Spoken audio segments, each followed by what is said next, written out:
When we say we are women, we mean that we are brave, we are strong, we are capable, we are unique, we are woman to woman.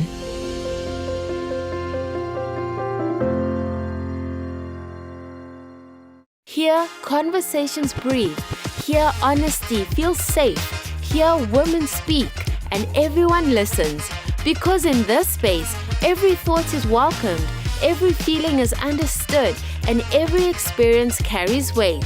It's where quiet strength becomes loud, where transparency becomes power, and where the truth is never too much. This is her moment. This is her voice. This is Conversations with Her. Good afternoon, South Africa. Good afternoon, Africa. And it's so good to be back with you with another episode of Conversations with Her. Today it is Conversations with Donna. Welcome to Woman to Woman. Thank you very much, Marcia. It's good to be here. Hello to all our viewers. Sit back and get ready for a wonderful ride. And very shocking indeed. I can say that it might be exactly what you need. Because our focus of our conversation with Donna today, it is about challenges in life. And I can promise you, hold on there, get your bucket because you're going to cry. And how you go on without giving up. That is the angle of our conversation today. Okay. But we need to start somewhere, yes. Donna. And you need to start back then. Go back in down. Trinidad, Tobago. Yes. So let me take you back, viewers, on my journey. I was born in Trinidad and Tobago. I grew up there. I did my primary school, my junior secondary school. But then I moved to the U.S. because my dad, he remarried. Because for us to get us to the U.S. Though he tried when he was single, but according to the bylaws there, they didn't see him as being able to take care of 3 young children. So they said, no, in order for us to be there, he has to get married. So he came back to Trinidad. He got married to an old-time friend, and then he went back to process for us. So after junior secondary, my other 2 brothers, we are 2 years apart. So I'm the 12th child. And my younger brother is the 13th child. My gosh, 12 children. 13, actually. 13. Yeah, we are 13. It's a large family. So we were the 3. But many were born in the U.S. already. No, Trinidad. We are all from Trinidad. We are all Trinidad. So we were the last 3 of the entire family. So we were the youngest ones. So all the others were grown. They had branched out. They had their lives. So we were the last ones of the brood. So that's why he got married, to bring us back. Because your mother had passed away? Yes, our mom had passed. How old were you? I was very young. I really don't recall, maybe 2, 3, maybe more, maybe less. So she died of cancer when she was, after she gave birth to my younger brother. And then my dad tried, but he really couldn't because of his work. So as we were growing, he left us because he was a sailor. He left us with his sister.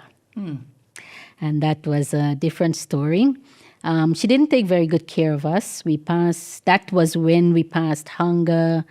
I always had a vague memory of begging on the street.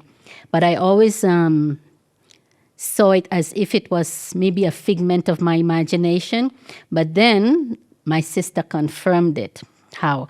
Last year I went to take my dad, who is 99 now. Yeah. I had to take him back, and I met them. So then she was talking about that and so forth.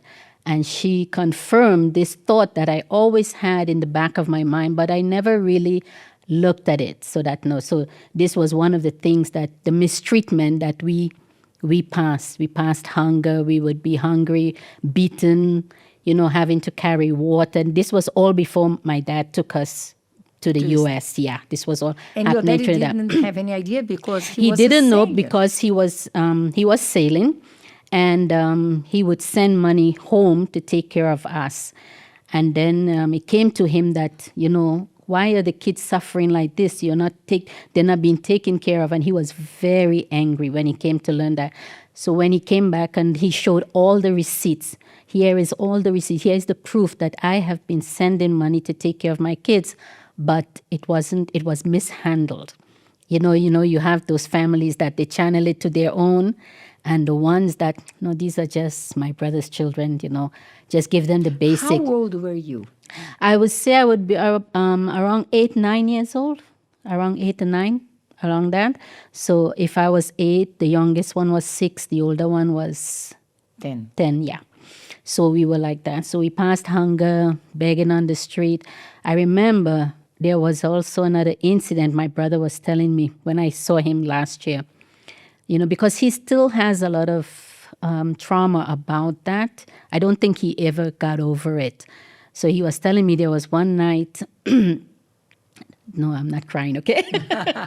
I'm you just can. no. And they can cry with You can cry if you want to.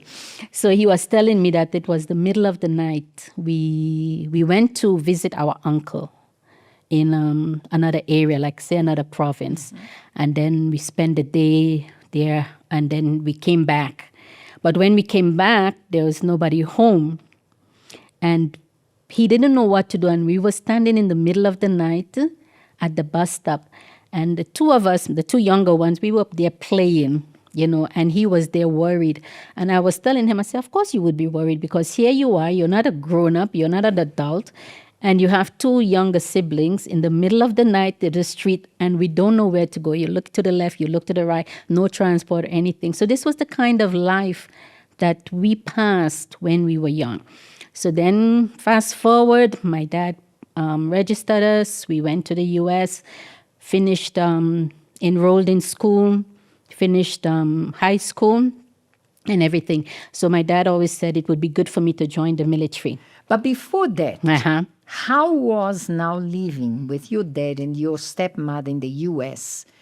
Bringing, it's unavoidable. You would bring the ghosts of your first experience. Yes. Not having a mom. And now you have to look at this woman and she's going to mistreat me like the aunt.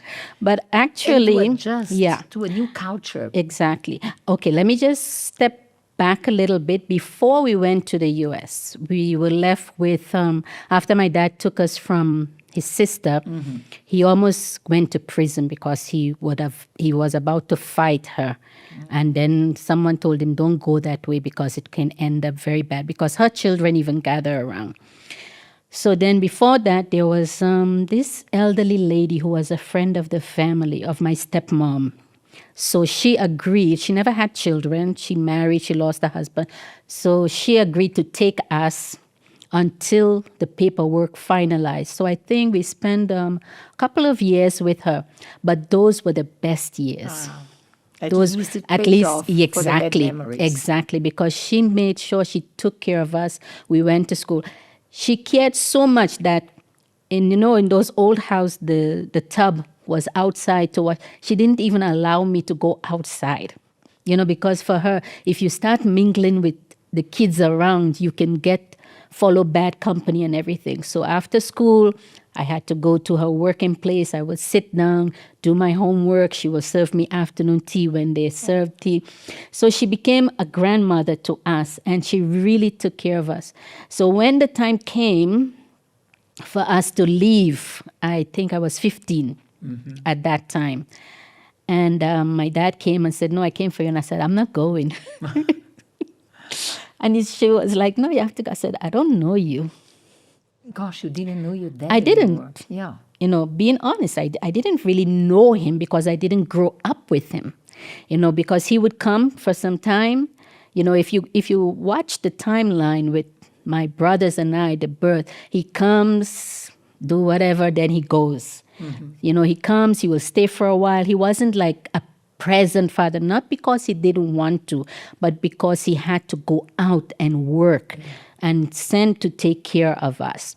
So passing everything that we passed, when the time came for us to go with him, and I was crying. I told her, no, I want to stay with you. And she said, no, you have to go. He's your father. I said, I know, but I don't know him, but I want to stay with you, because that few years we were with her, we received love, we received care, it was like a return on what we It never was a had. sense of safety. Yes, yes. That you never had. We never had.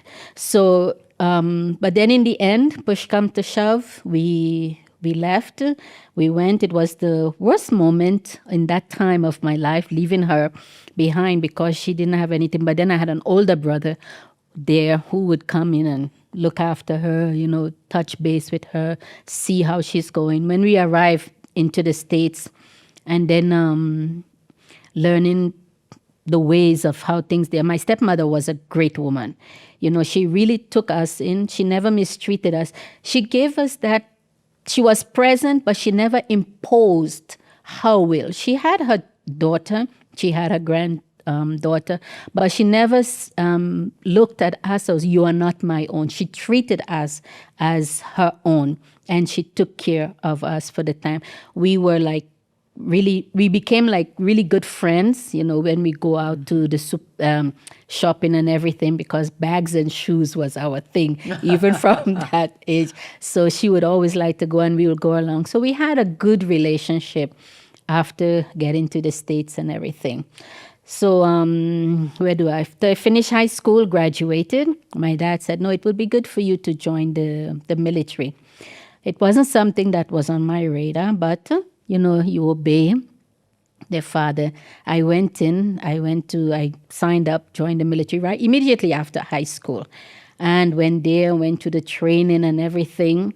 But always, I always, at the back of my mind, I was always curious about who God was. We will get to that in a while. Mm-hmm. But even from small, I always used to question, who are you? This, when you read the Bible and everything, Because you come from a Christian family, at least not a Christian, but, the Catholic Church we passed through, the Anglican Church we passed through, but not taking it seriously. It was just a form of, how can I say, obligation. Mm-hmm. Sunday morning, don't be in the house, go to the church. What do we know? Mm-hmm. Catholic. So you go there because you're told. When I had to sit for common entrance there in Trinidad, when I was with Miss Ina was her name, when the time came for that, she took me to high up in the mountains, but it was a Catholic monastery, that just to follow procedure, but never really committing to it because I didn't know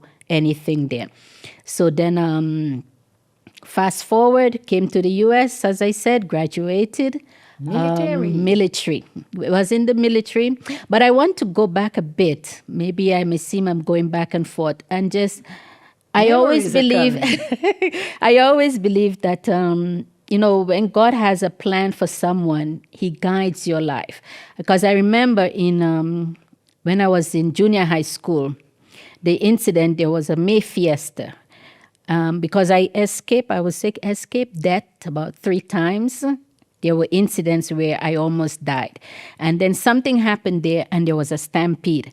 And I felt myself falling. And if I had hit the ground, I would have been trampled on. Mm-hmm. But then someone lifted me up and put me on my feet. And when I turned around to see who it was to say thank you, there was no one there. So that was the first one. Then could be a very kind person. Exactly. God. God uses someone. Yeah. To protect me from that. Then in the military, during the time of training, the grenades pulled one out, and it took time to go off, and it fell so you in the box. didn't do office work at the No. In the you military, went to the field. We had basic training. Then after basic training, you have your MOS, if I remember, if it's still called that. So I did it in South Carolina. Then I went to Fort Sam Houston, Texas. So that's where I was based. And then that's when I was training.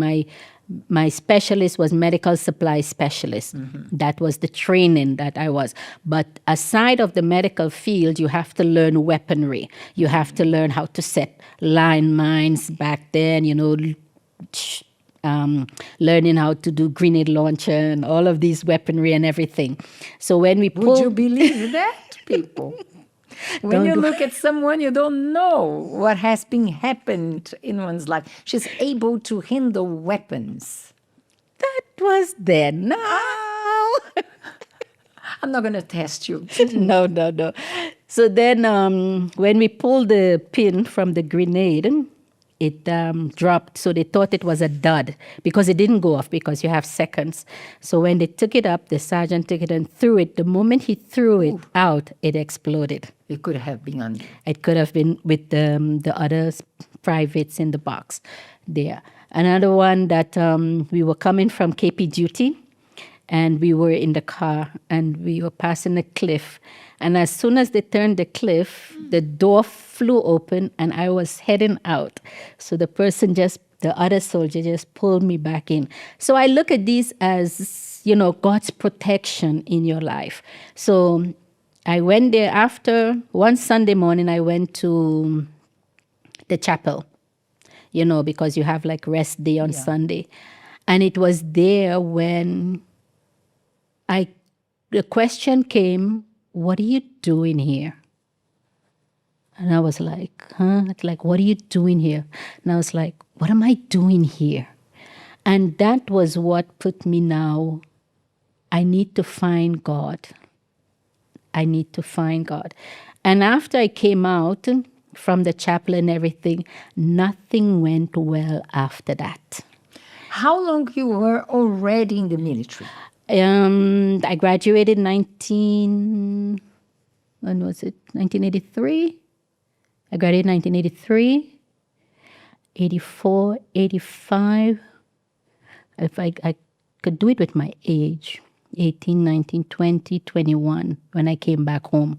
Mm-hmm. So I graduated at 18 and 21 when I came back. 3.5 years. Yeah, so it wasn't a long time.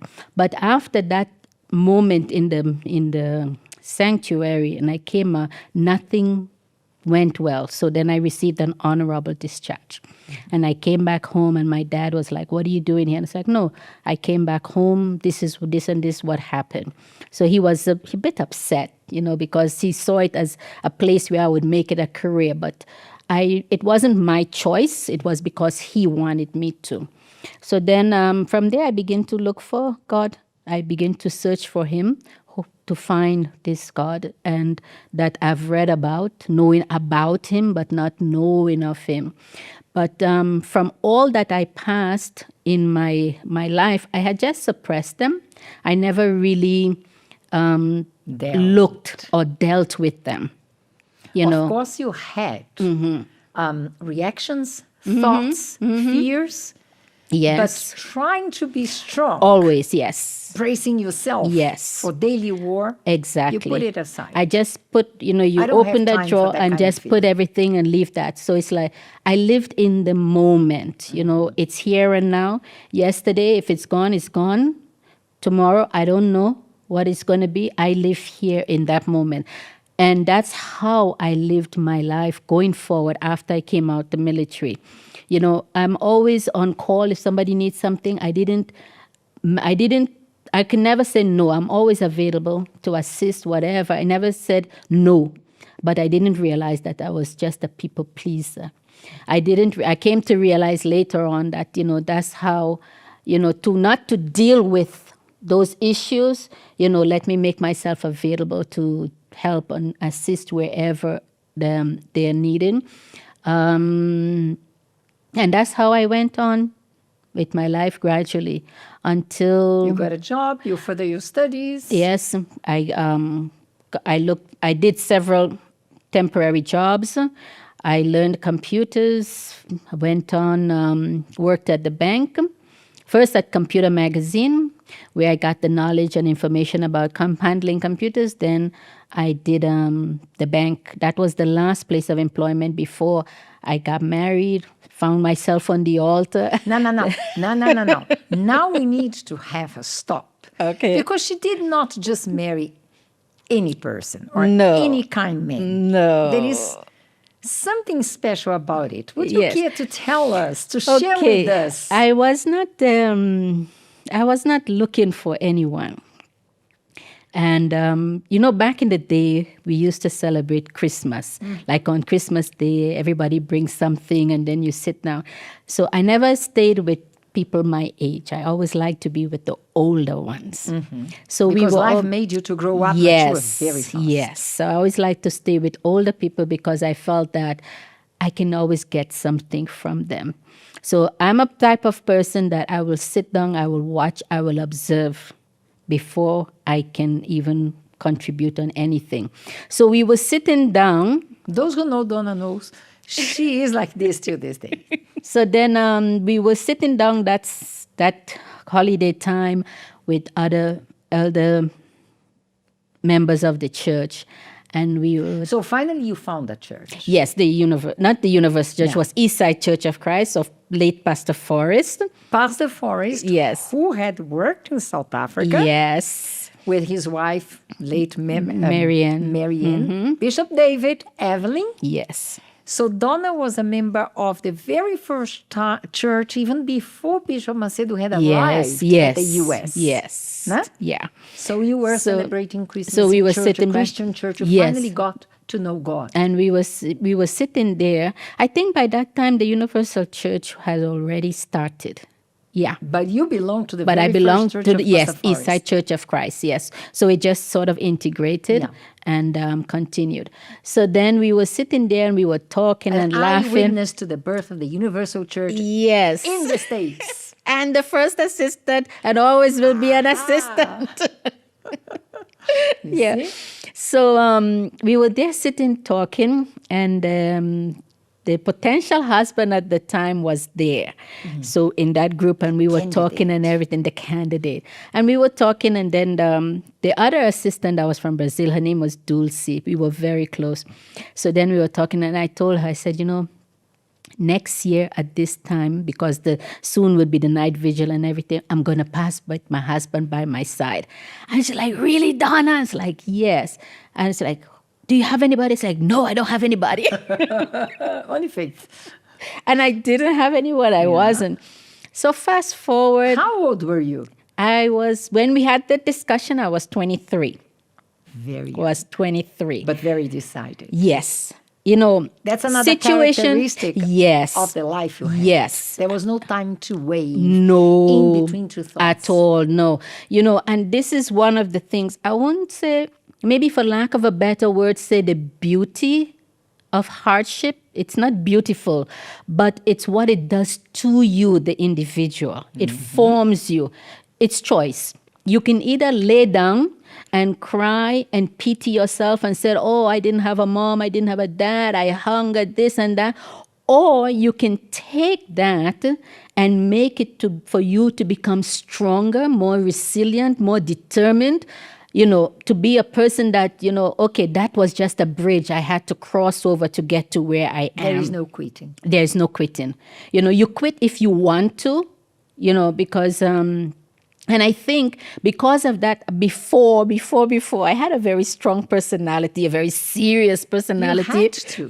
Life needs you to be tough. And sometimes, and even I brought it into the work of God. I'm sorry, no, but I'm not a mean person. I wasn't a mean person, but I was a no-nonsense person. Put it like that. You come into me to discuss something, to ask something. Have your facts, have your story, because I don't have time to waste. I don't have time to waste. So the situation that I passed in life made me to be, as I said, a resilient, a determined, a no-nonsense person. Some things here, deal with it and go on. Not emotional at all. No. Actually emotional, but in another way. extreme. Yeah. If it doesn't mean that I was above being affected by words or situation. No. I'm not wood. We do feel that. But I don't take to heart when something is chose done. not to. I choose, yes, this is the word. I choose not to take to heart whatever the situation might be or whatever person or whatever might say or whatnot. Because taking it to heart, I am the one being affected, not the person. So I don't like my mind to be troubling me. I don't like my conscience to be bombarding me about things. I don't like to feel uncomfortable with somebody who do something that I am not happy with. So I choose not to allow those things to affect me. So, and I believe that's how I am today. It's a choice that is made. So then when came 1988, 1989. Then there was a potential husband. Yes, to be I'm there. going We to wanted get to know that. more And I was about on his radar, and I didn't know. I didn't know I was on his radar. It's only after we get married, and I asked him, why me?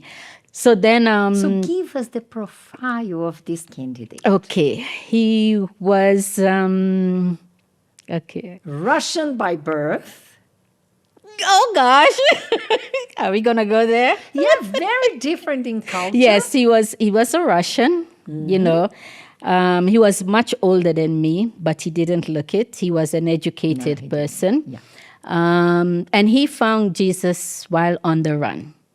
You know, his testimony also was one very interesting, because to come out of Russia was not easy back then. I'm not talking about now. This is years back then. It wasn't was easy. still the Soviet You know, Union. it wasn't easy for him to get Because he out was from in the there. military. Huh? He was also in the military. Not military per se, but Special services. it wasn't easy for him to get out, but he managed to get out. He found what do you call this Christian organization that was there, and they helped to bring him out to the States. And he came, he found Jesus. He was going to a Christian church, but then later he found the Universal Church, became a member and everything, and was going there. So then I passed on his radar. So then I remember it was I think it was a Wednesday night service. After the church service, I was cleaning up, you clean up, prepare the church for the next day. And when I went to take my bag, there was a present there, a nice box. And I was like, oh, somebody put this here. It's not mine. So the wife at the time was Fatima of Bishop Francisco. I asked her, no, I think somebody left this. And she said, no, it's yours. I was like, no, it's not mine. She said, no, that Russian guy left it for you. And I was like, huh? And then when I opened it up, I was like, oh gosh, this person just touched my heart. It was a box of chocolate. And I love You chocolate. have your soft side. I have my soft side. And I was like, okay, let me bless it, and I eat. And then after, the next time I saw him, I approached and asked, thank you for the chocolate and everything. And then gradually we began talking, and he would walk me to the train station, see that I got on the train, because I was living in Brooklyn. I had left my dad's house. Back then, I was already on my own, because why I chose to leave was that when after night vigil, going home at that time, I thought it wouldn't look good for the neighborhood where he is, your daughter coming in at early hours of the morning, coming late and back and forth, and not really being home. So considering that, I left. But my dad took it personally. He felt really bad about that. So then we got talking, And then married. we got married that same year. How was adjusting to one another with two very different minds and cultures? It was not easy, because one, he was way older, but I didn't mind, because having somebody, I guess maybe at that time it was like a father figure, but he didn't treat me like his daughter. He treated me as his wife. So two different cultures coming together, two different personality, very big age difference. I was 24, he was 48. 24 years, exactly Yes, double. exactly. So, but what we had in common is what made the marriage to work, our faith in God. And that is what we built on. We had our disagreement and everything we had, as relationship had and whatnot. But knowing that when there is a problem, we don't, you face east, you face west and whatnot. We come together, get on our knees, talk to God about it, talk to each other and solve it. So then we went on like this. But then I'm just getting a little bit ahead. So then after we got married, and I asked him, there are so many other older women in the church. Why did you choose me? He said, no, because I see that you would make a good wife. It was not the answer you were away. It wasn't the answer, but I was like, okay. No, but then again, it got me thinking, sometimes for young women, they feel how can I put it? They don't think that they are not being observed, and there can be somebody watching how you do things, because it's not only that you would be a good wife, but I see how you take care of the things of God. I see the kind of faith that you have. I see your seriousness, that you're not out there playing. You take things seriously. I don't know if I'm making sense in that. Perfect sense. So then that was the reason why he chose, because I believe he was looking and he saw, okay, these ones are like this, so this one, well, let me put my eyes on her, and follow through and whatnot. And then we got married. After a couple of years, we came to South Africa. Now it starts a new chapter in Yes. our conversation. And I will hold you on just for a little while until we step in there.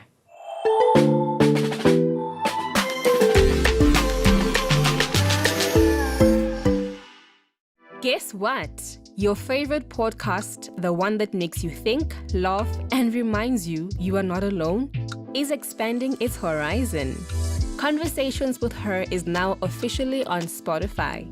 So wherever you are, driving, walking, or just taking a moment for yourself, open Spotify, search Woman to Woman, Conversations with Her, and press play.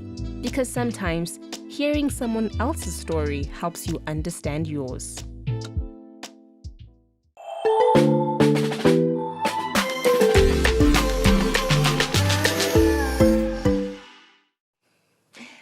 Donna, Yes. we are curious to understand how a Russian Trinidad American came to Africa. Yes. What for? When the work started here, Because we you came, guys were assistants in the church in the U.S. Yes, we were. He was making services also. From Manhattan, we went to New Jersey, the church in Walnut Street, New Jersey. So we was living upstairs. The church was downstairs, so he was doing services and everything. Then Bishop David and Evelyn came. I think that was 1993. Then a year later, we followed, I think 94, Yeah. because it was during the time of the transition of the apartheid time and so forth. So then we came and we started in Johannesburg, Black Chain Shopping Center, Our Ngodeni. Soweto. Today, our holy ground, the headquarters for Africa. Can you imagine Imagine what a big change, huh? So we worked in various places here in Johannesburg, in Durban also.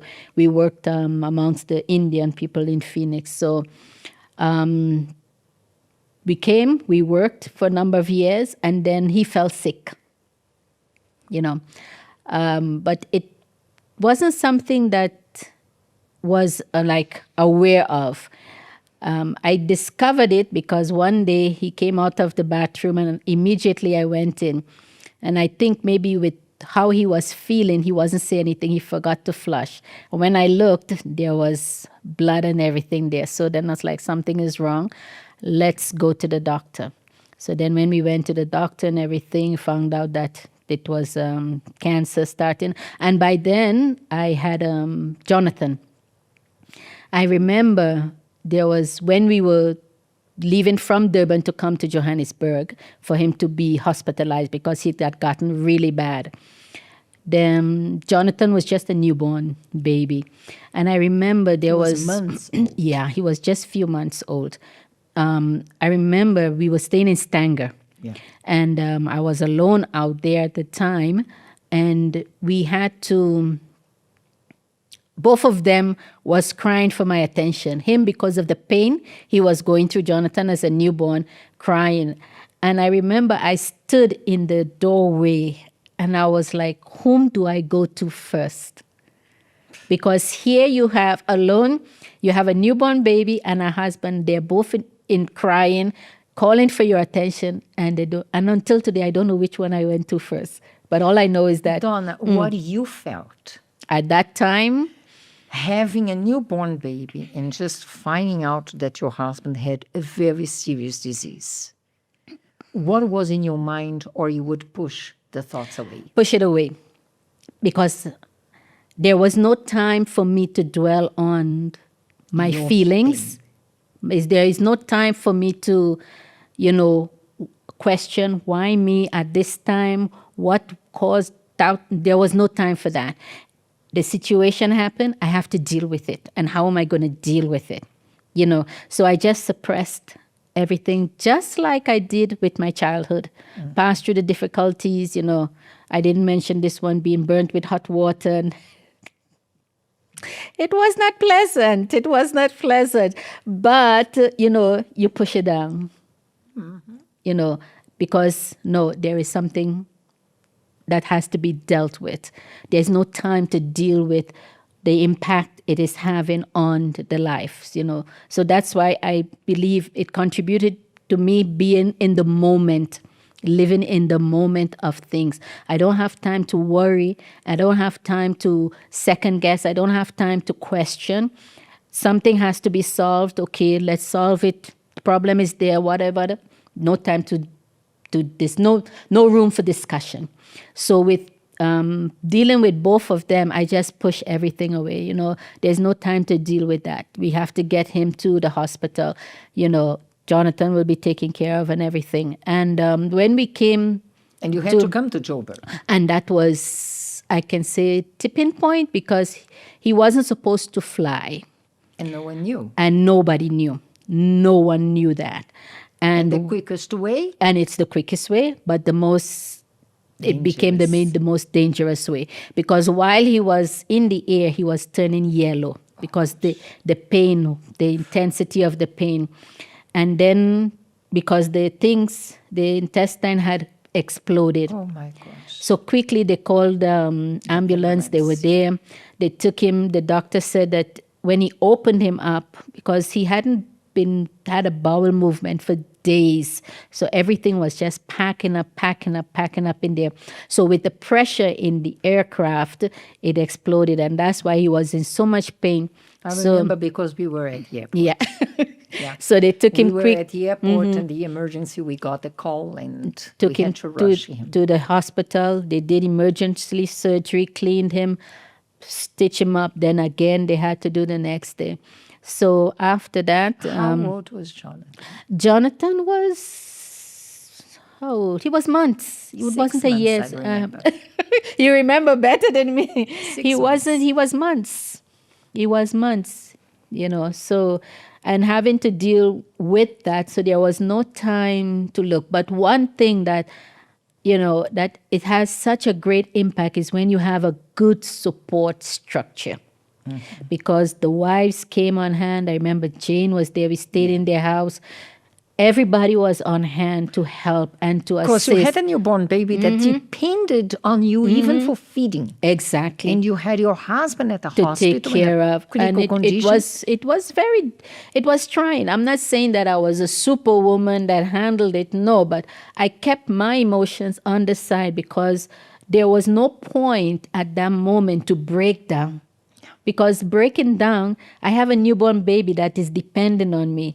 I remember someone even telling me that, you need to eat, take care of yourself because the milk can spoil. Because you have to, and I had to shift everything on the side and know that, no, I have someone that is dependent on me to take care. So I have to be on point.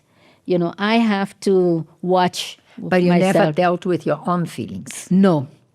I never really dealt with them.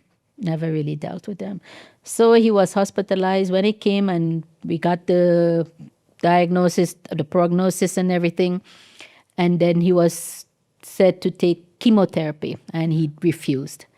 He didn't want because he said, I don't see the point of taking chemo, living for a few more years and then dying. So he's like, no, let it go. So we changed his eating habits and everything, and then we just went on with that. But I always said, if I had the knowledge that I had now, I would have better insist, and I would have insisted, take it and everything. So he had 1 year because when he passed, Jonathan was 2 years old. So he had 1 year with Jonathan, but then eventually the end came. And you knew? Yeah, he knew also. But was, you knew that you were about to lose your husband Yes. and have a 1-year-old baby. yes, because I remember What was in your mind? honestly speaking, it's life. It's a part of life. As simple as that. It's part of life. If it happened, I wouldn't say, why me? Why not me? It can happen to anybody. So appreciate, value the time that you have, because you don't know when it's going to be. And the time came on a Friday when he was resting. Then he said, call the bishop at the time. And I said, for what? He said, no, I want to go to the hospital. I was like, for what? He said, no, it's time. And I was like, okay. So we were taking him back to the one in Bedford View. And he said, no, just take me to any hospital. And I said, no, we can't do that. We were told to take you there. And then he went, he was hospitalized and he began to deteriorate. And I remember it was after pastor's meeting, I went there. And we made everything planned and Yes. possible for you not to be alone.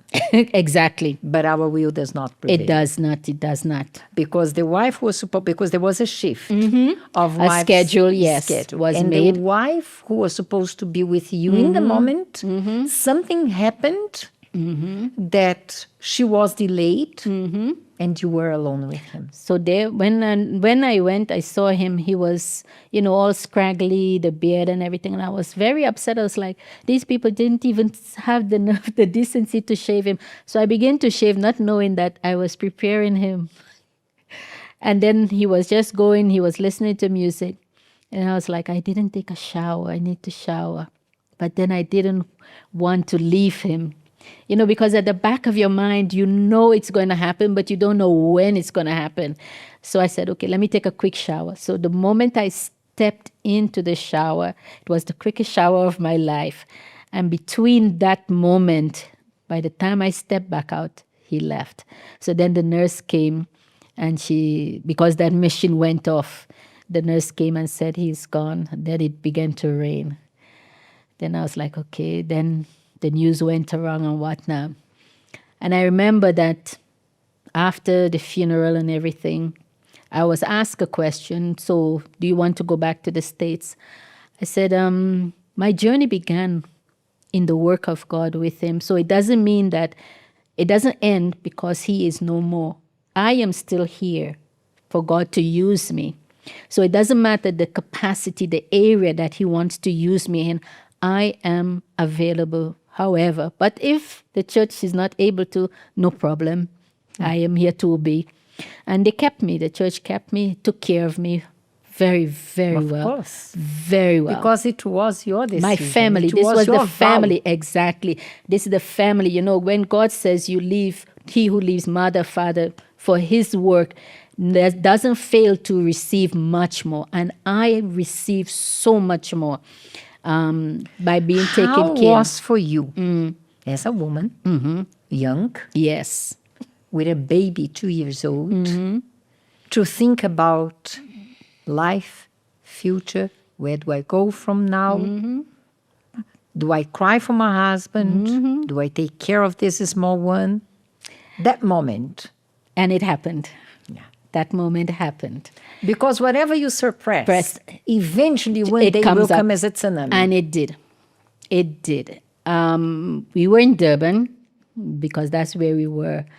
And I remember it was, I think it was a Saturday. Because on Saturdays I would take Jonathan out to the beach and everything. And we were in the park. And that's where it hit me. And I just wept like a baby. For the first time. For the first time. And the question I asked, I was even blaming him. I said, it's not fair. Why did you leave us? Why did you leave me? Now everything that I had suppressed was coming up. That moment of dealing with the situations, it has passed and everything. So something triggered it. I don't really remember what triggered it. But then that sort of like popped the balloon. For those who think that we pastors' wives are perfect. No, we are not. We are far from it. And that we have everything figured out. No, we don't. We don't. have our down moments We as do, well. and I had mine, and it was. But after that moment, I just wept and everything. But I never spoke to anyone about what was going on inside of me, because I'm not that I'm a private person, but when I've dealt with something, I don't really see the need. That's me, to be sitting down and talking. I have But that is tried. a result of your past. Yes. You had to figure out things for alone. myself. Yes. You were trained to do in that way. So because some people, they talk, but I'm a type of person, I keep it in, deal with it. Once I've dealt with it, I move on, with whatever is next that is there. So then I told myself, okay, been down this road, I'm not going to marry again. Yes, honestly. It took me, 4 years after? Sorry to ask, Donna, how old were you then? I was 32, 31. To say, I'm not going to marry again. And I decided, no, because I married at 24. We were married for 7 years. He died on the 8th year. 32? Jonathan was 2. So for me, I've decided, been down that road, been there, done that. I So have my son. I have my This is it. son. So now I have the work of God. Exactly. So let me just give myself to what God wants. Now it's God, whatever you want. Okay, you allow me that moment. So now it's whatever. And that's how I lived. My focus was just doing the work of God, raising Jonathan, being there and what. But then We are going to give to you right now 2 tips how to deal with your past. We have been speaking about some signs you could easily spot in Donna's journey. How she suppressed, but one day she had to deal with her past. And again, she's going to be confronted with challenges, adjustment. We're going to carry on just after these 2 tips.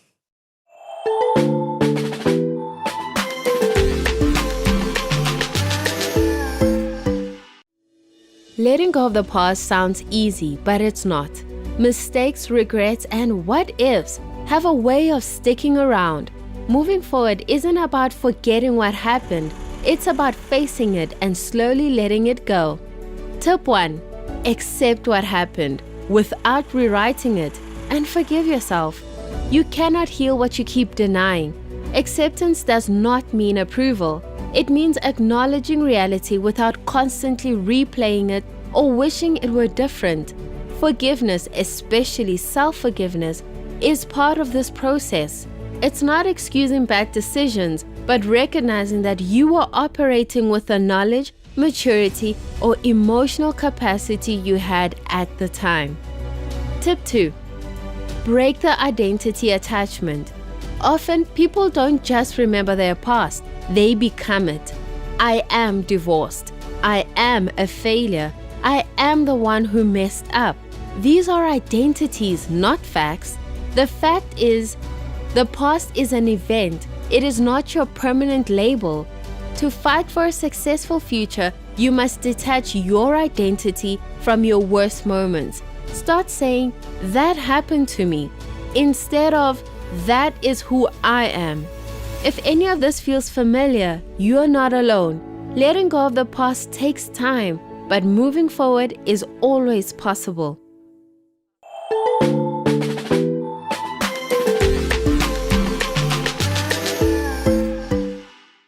Welcome back. Now, I'm sure you are curious about this story of marriage because she was so decided. And you Yes. heard when Donna decides on something, it's done it's done deal. and over. And over Not in with. this case. No room for discussion. But little did I know that there was something on the horizon. God was working on a backstory and everything. So then I went back to the States in 1999, was to take care of my papers. And then I came back, and I remember was Evelyn. She took me out for afternoon tea with Marcia at the time, the late wife of Bishop Enyo. And they were sitting down, but it was a planned thing. So then after she asked, so did you find anybody? I was like, no, I didn't go there for that. I went to take care of my papers and everything. And then Marcia said, no, there's the auxiliary of my husband there in Nigeria. I said, oh, yeah? And then she showed Nigeria. Now I went from Russia to Nigeria. Very odd. A very cultural lady. Yes. You don't settle for an American like you or for a Trinidad like you. No, you need to have something different. Someone beyond. So and with a story. Yes. Again. Yes. Running for his life exactly. again. Mm-hmm. So then she gave me a brief about him and everything. And my question was, how old? She said the age. I said, how many children? She said, no, he doesn't have children. And I gave her that side look like a man living the kind of life he's living, and he doesn't have children outside. I beg to differ. But it was true. So then I said, okay. Then Evelyn said... were you shocked with his testimony? Yes. Did you know about his story right in that spot, or you had to hear from him? No. He. I didn't get the whole picture. They just give me I think you would brief. have stepped back. And then... Then Evelyn said, no, for him, introduce yourself. Another thing about me is that I don't like talking about myself. I prefer other people talk about me. Yes. So she said, write about yourself. It took me 28 years to make her to speak it all. Believe me. And so she said, write and tell him about yourself. And I was like, okay. Several letters. I wrote. I'm a widow, I'm a mother, I'm in the church for this long, and I love God. And then I wrote and I sent to her, and then she's like, no, Donna, tell about yourself. Tell your story. And then I was like, God, you have to help me with this because I don't know where to begin. So then after I wrote it, but he was already prayed because he found the church, he found Jesus in Brazil. He was a big-time drug dealer. And when I say big-time drug dealer, is that person that, not the type that they sell on the street, that when you sit down, you make deals and everything, you swallow it, you carry it, and then you're on time. Not a mule. You're on time because you have to get to your destination on time or else it can explode. That was not his. So that was the kind of life. But he started very young when he shared his testimony with me. And why did he enter into that kind of lifestyle? Because he's also from a big family. Yeah. So he saw how his father suffered and died to train them. And he vowed, my siblings, being the firstborn, my siblings will never suffer. And that's how he entered into the dark life of crime. Not that he would kill anybody, but drugs and everything. He was the mastermind of roots and all that. Yeah, that's the thing. He would not do small jobs. No, and he would carry. So it was between... But he was chosen by God. Exactly. And he got lost in Brazil. Exactly. He got stranded there, nothing and everything. And his journey was a very difficult one. But then fast forward... In a country not speaking the language, exactly. Not having whom to contact, could not go to the embassy to say, listen, I am a drug dealer and I'm just stranded here. Exactly. And it was how God brought him to the church. And that's how he found Jesus. And he stayed in Brazil for how long? Oh, it was quite a number of years. I think 6. Yeah, till he learned the language even. He said before he got to learn the language, when he wants to buy something, he'll go into the supermarket, pick what he wants, take his wallet and give. I said, but then they can steal all your money. He said it doesn't. In Brazil, that's the way. So he said it doesn't matter, as long as I get what I want. So then he found then he became He became an assistant. Then he came back to Nigerian auxiliary pastor, and that's how he was introduced to me. So after I wrote him, but he was always praying, God, give me somebody. Why? Because he was a serious womanizer. So he had that fear of falling. Mm-hmm. But then he saw how God's hand was upon him, that he stayed years before he met me. But he always prayed for a life partner. God, give me the woman that you have for me. Yeah, because you can't be a pastor without having your first sheep. Exactly. That's what we learn in the Universal Church. That's what we teach. Yes. Even though it took him some time, he needed to have the right one. Exactly. So when I wrote and the right one was the one who didn't want to get married, though. I didn't. So then I wrote the letter and everything, and I gave it to Marcia, and she took it back there when she came back to Nigeria. And then she gave it to him. And he said to me, the moment he received the letter, the confirmation came that this is the one. And he didn't read the letter. Oh, he didn't read it. He just held it and he got that confirmation. He said he threw himself back on the bed. He lifted up. He said, she has arrived. She has arrived. I can't imagine Pastor Benson doing that. As tall as he is. So serious as he So is. serious. He was really Then he happy. read it and then we started communicating. I have all of our letters until today. Sometimes I pick it out and I reread them. So we started communicating via letter, and he told me his story, his family, and Were everything. you scared? Not really. It was kind of interesting, because Donna, you I were don't- an adventurous person. I don't know this kind of life. And even until today, he was like, God protected you from this kind of life. Because, because my mind cannot wrap around, Yeah. You went that way but it was survival to take care of his younger ones because he saw what his dad went through. So then we got to know each other. Then he came here. He met Jonathan. He came in June. He met Jonathan. And before I could say yes to him, my concern was that I don't want him to show interest in Jonathan just to get to me. You have... And you didn't want anyone who would mistreat Exactly. Jonathan just as you were mistreated. Exactly. So it was, but when they came together, they clicked in such a way, you see that, no, this is God's handwork. Because the way Jonathan took to him, and he became so jealous of Jonathan until today. This became his eyeball. You see? That even there so after he went back to Nigeria, then he came back in October, we got married, and then he went on ahead in November, we went on ahead with him So to that's Nigeria. the second part of the story, because Yes. now you had to start a new life Yes. with a child. He was 5 years old at the a time. child. He was no longer a toddler, but he was No, a child. he was still a child. Going to Nigeria, another Yes, culture. Another culture altogether. Very, very rough for foreigners to understand. Mm-hmm. And with a husband who had a past. A very you big had a past. And not knowing him very well because we Yes. didn't court very long because we were adults. He came in June and October we got Oh married. gosh, this is crazy. We don't recommend this. No. We didn't get to. But you guys were mature. Yes, And that's you the had to thing. find your way through Exactly. the challenges. Because there were Exactly. many differences. Very much so. And He I had was never been married. no, he has never been married. So how to be a husband and a father.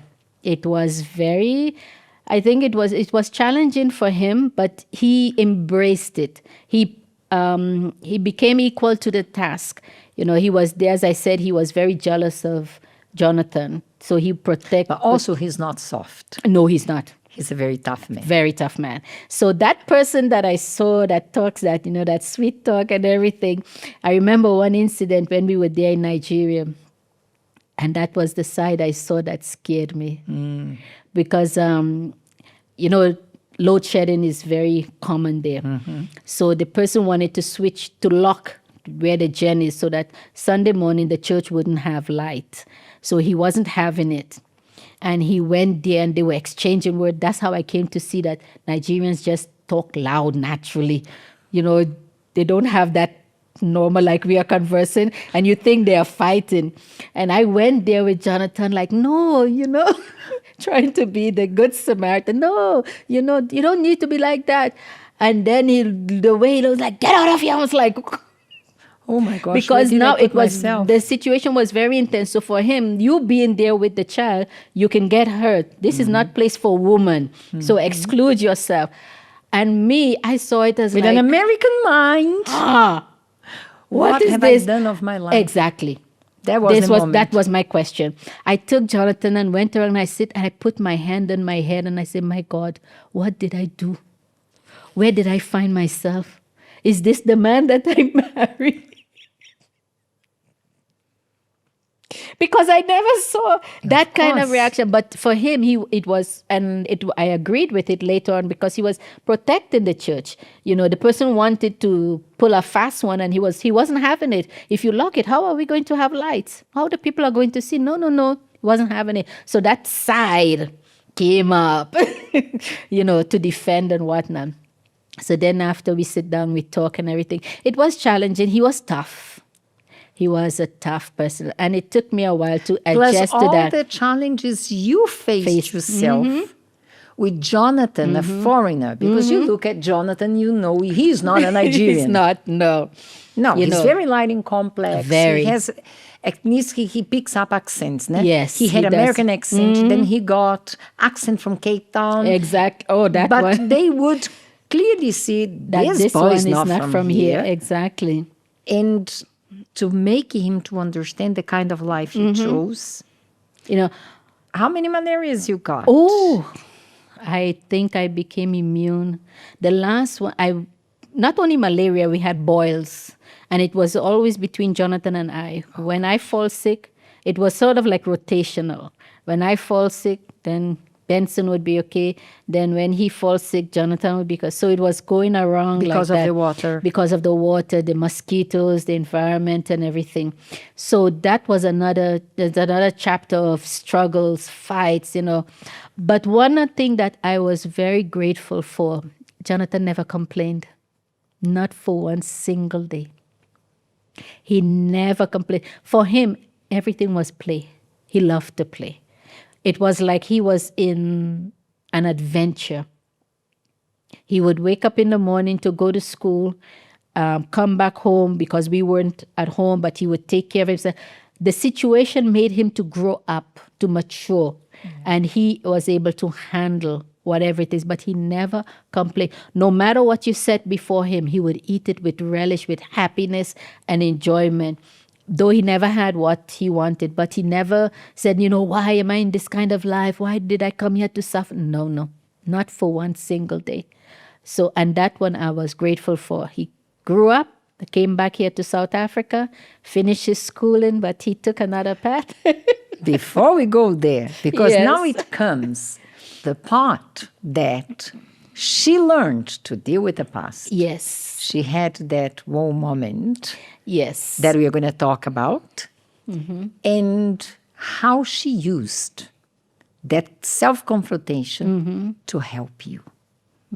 2 more tips, and back we come.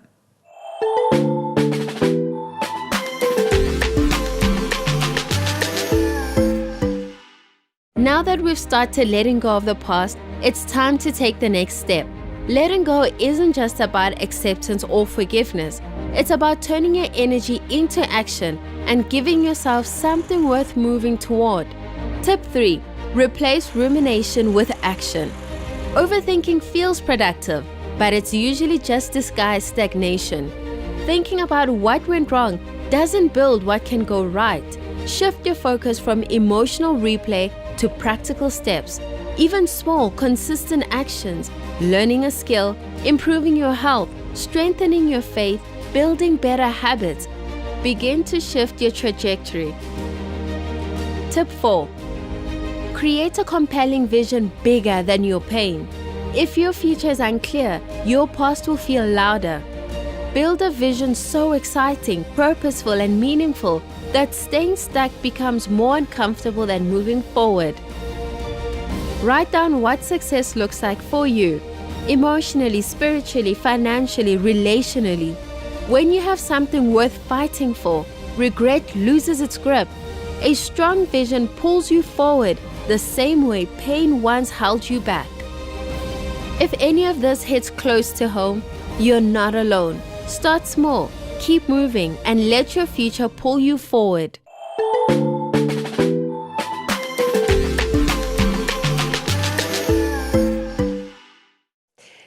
Donna, you spent in Nigeria about 7 years. 9 9 was going on years. 9 years. And then you were recalled to South Africa with a family. Yes, we came back to South a new Africa. season, new adjustment. Yes. Because South Africa was no longer The same as when I first came to it. Even the people around changed, added actually. They grew. So Jonathan had to go back to school. He lost 2 years because there he was heading for the final year. But then when he came here, he had challenges and everything. So he had to go back to grade 9.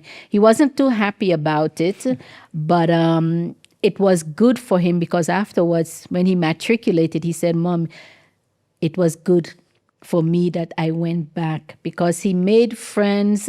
He learned. It now was like at And his he prepared pace. him for and it matric here, yes, not in exactly. Nigeria. Prepared him for matric here. So after he matriculated and everything, then he departed and went He on. dropped you a bomb. Yes, he came and he's like, he wanted to study photography, and then, okay, he found a school in the States. He went there.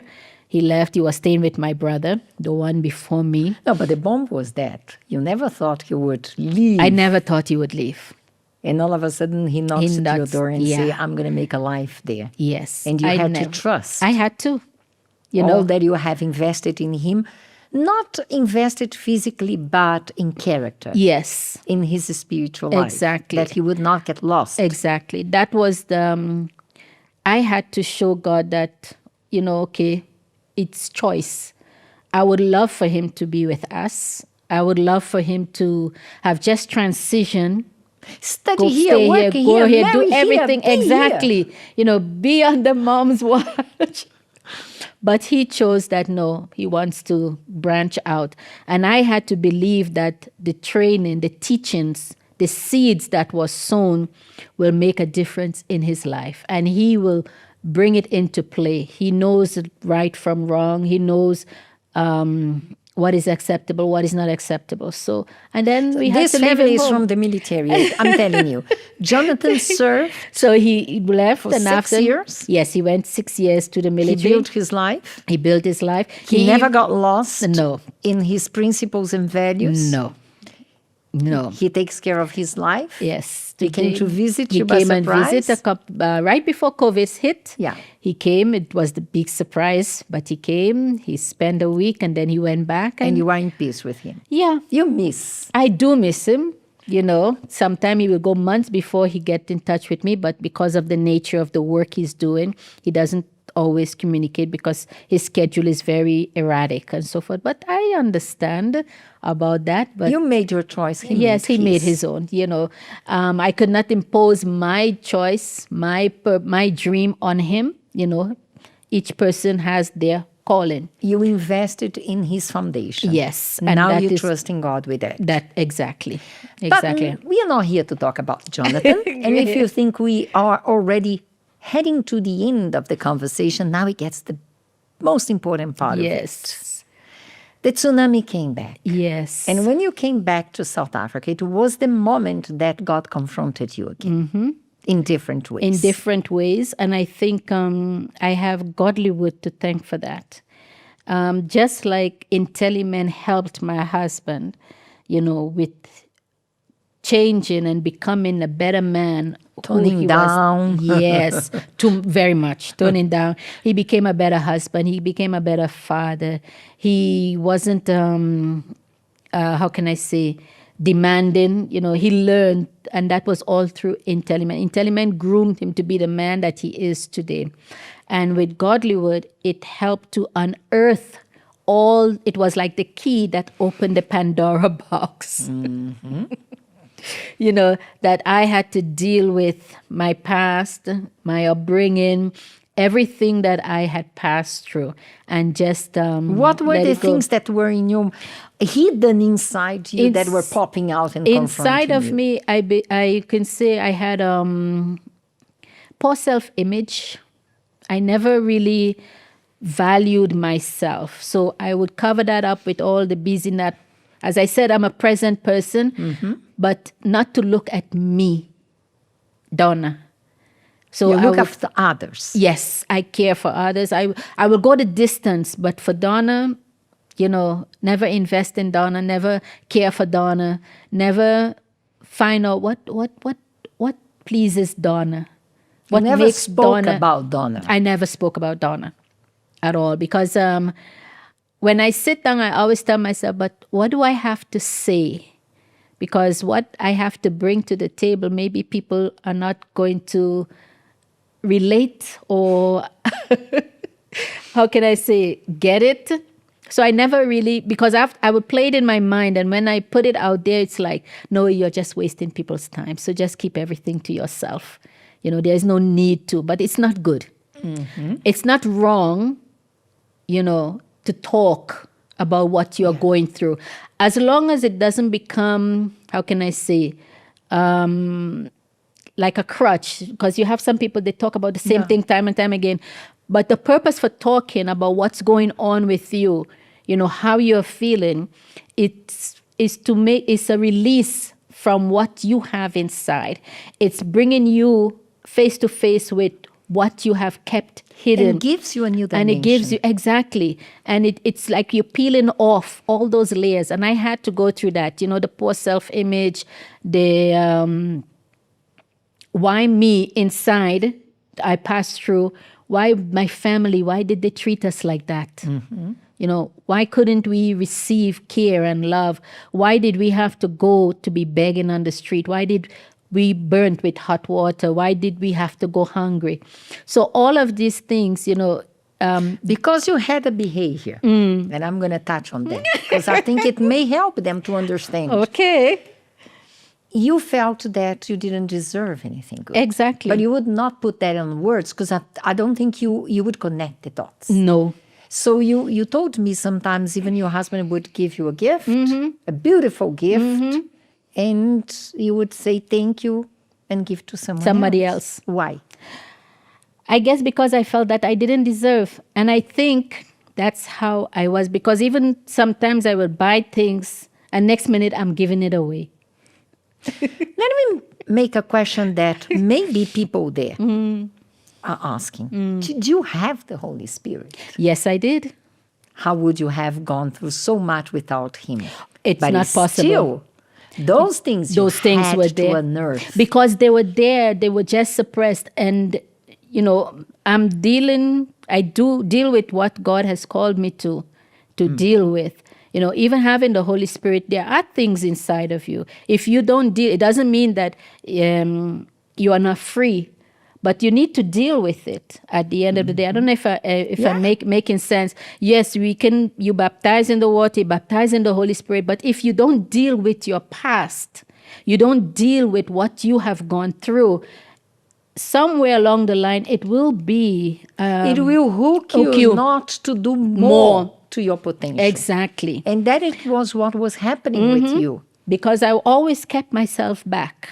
I always think, no, somebody can do better than me. I'm not capable. I'm not good at that. I'm not qualifiable. But I have the ability. But for me, because of, the way you were treated, that's why you are not able to do what you received back then. That's what you deserved.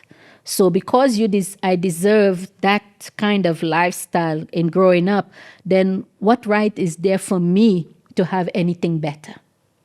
Being a pastor's wife. Yes. Telling women in the church, you can make it. Yes, and I used to encourage. And this was something that, when I listened to people in the church, I would listen to them and hear them, and I would give encouragement, give advice. No, you can't accept life like this. But I never brought it to myself that, take your own medicine. Yeah. Drink your own medicine. The same way that you are telling this person that you have potential, you have ability, you can do X, Y, and Z. Now, Donna, why can't you? Because I felt that I didn't deserve. You know what?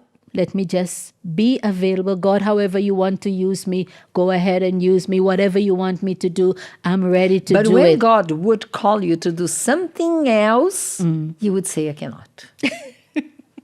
I don't have what it takes. I don't have what it takes. But God challenged you. And one day, yes, he called my attention on that. Who gave man in different ways. In different ways. That's why I say Godlywood was very impactful for me, because it helped me to come out. And then I remember I looked myself one day in the mirror and I was like, but Donna, why? I'm not being narcissistic, okay? But it's like, you are beautiful. Yes. You're Look competent. at you. You're beautiful. You are aging well. You've been through so much. I've been so much, but I never falter. Why can't you appreciate whom you are, whom God has made you to be? And I think when we don't have when we have a poor self-image about ourselves, it makes God sad, because Totally. you are not appreciating. We undermine His creation. Exactly. That is the truth. When we look down at ourselves, we are looking down at God's creation. Exactly. So going forward, God put a challenge. He put a challenge with the cancer work. Yeah. Because and to my blessing, we were just coming back and thinking about what else can we do. Yes. And we started with the cancer. The cancer work. And I look at Donna and say, oh my gosh, I can't bring that burden on her because, she lost her mother, she lost her husband. But it was her that God wanted. Exactly. And so you had to go to training. Numerous training, did training. Visit hospitals, counseling people on that, on learning when it comes to training others in awareness. And you do one of the most difficult parts of the work. Death and dying. Yeah. It's the most challenging. It's the most heartbreaking one, but you learn to rein in your emotions and deal with what is there present at that moment. And Donna is she is the coordinator of the cancer work for Women in Action throughout Africa. Yes. Someone who didn't believe in herself, she is empowered. She is accredited to do training. And she has been training all the pastors' wives through the continent, now starting with our French ladies. Yes. With our French ladies. Yes. And because of that impact, to make out of what was her biggest challenge and pain with the mother. And with the husband, now she made out of it her platform, her motto to help others. So it's not only about quitting. No. It's about continuing, but for a greater cause. Exactly. And that's what you had to do. And that's what I had to do. So when I look back, I see that, what we go through in life prepares us, but we don't really know it at the moment. So as this point, this season in my life, when I look back, I see that, yes, it was hard. It was rocky. It was painful. It was wounding, but being able to rise out of all of that and to be where I am today, I see that the hand of God has guided me and brought me now. And I believe, and for me, the greatest of all is acceptance of Donna, whom Donna is today. Looking at myself and said, I appreciate you. You're proud of yourself. Yes, I am proud of myself. In a good way, in a good way. When we talk about being proud of ourselves, it's not, with that sense of I'm more than others. No. But at least you are satisfied. Yes, because the situation molded me and made me who I am today. Being a resilient person, overcoming. Quitting is not an option. It's never an option at all for anyone in any situation or circumstances. When you look at yourself, whatever you are going through, you go through it, especially when you have God on your side. You go through it. You don't stop. You don't seek for pity from people. You don't stop and said, I give up, because you don't know what is on the other side. So you push yourself through. And by going through, you will be surprised of what you are able to accomplish on the other side there. I see it's more than just the strength not to quit. Yes. But also the trust. Yes. That out of that situation, something much greater comes from it. Yes. I want to share with you James 1. And I'm just going to read, because before I can explain the verse, I have already explained and Donna has explained. This is what she has lived, and this is what you and myself need to start living. It says like this: my brethren, count it all joy when you fall into various trials, knowing that the testing of your faith produces patience. In other versions, perseverance. But let patience have its perfect work, that you may be perfect and complete, lacking nothing. So, it's not only the problems, the challenges. The Bible tells us rejoice. We don't rejoice. No. Today you rejoice. Rejoice, yes, today. Today yes. you see what God wanted to complete. Exactly. And you are completed in it. We don't rejoice at the time. But it's more than just to test our faith. It's to do something much greater out of it. Exactly. And this is what has been Donna's life. It is the fulfillment of that promise of God, of that word. Donna, we have women out there with different problems. And up until this day, maybe they saw their problems there to destroy them. And through your story, I'm sure they have been encouraged not to understand that it's not to destroy them, it's to build them for something greater. Exactly. And I want you to pray for them. Okay, I will. So Let us pray. Father, in the name of Jesus, we thank you. Lord, you are so good. I thank you for the women that are watching us. Lord, let them understand that whatever they might be going through right now, they might be hurting from it at the moment, but it's always for something greater. Lord, build up this person that is broken, that is wounded, that is crying, that feels hopeless, this person that feels rejected, abandoned. My Lord, let them know that you are there for them. Embrace them at this very moment. Let your peace come and rest upon them, my Lord. This one that is weak, down, let strength come upon her, my Father, that she will stand on her feet and lift her eyes to you and give you the glory, my Lord. Take her through the journey that she is in right now, my Lord. Lead her through and help her to see that on the other side is something greater, what you purposed and planned for her life. Lord, we thank you for your goodness, for your mercy, for your love, for your protection and your provision. Bless each and every one of the women that is listening to this program and let them have your will to be done in their life. This is what we ask you and we give you thanks, my Lord. In Jesus' name, amen. Amen. Amen. So we had one more conversation with Donna, and I'm sure today she has blessed you. So we look forward to the next one. Yes. And I wanted to leave here our numbers, because if you may be battling with any sort of pain that you can't overcome, or even having someone you love going through any treatment or difficult to accept that situation, you can contact Donna. Yes. And Donna will share from what she's been through and help you. Exactly. Until next week, God bless you all. Donna, thank you for joining us. It was a nice conversation. Thank you for having me. It was a pleasure. And count on her. Yes, you can. God bless you. God Bye-bye. bless you. Bye-bye.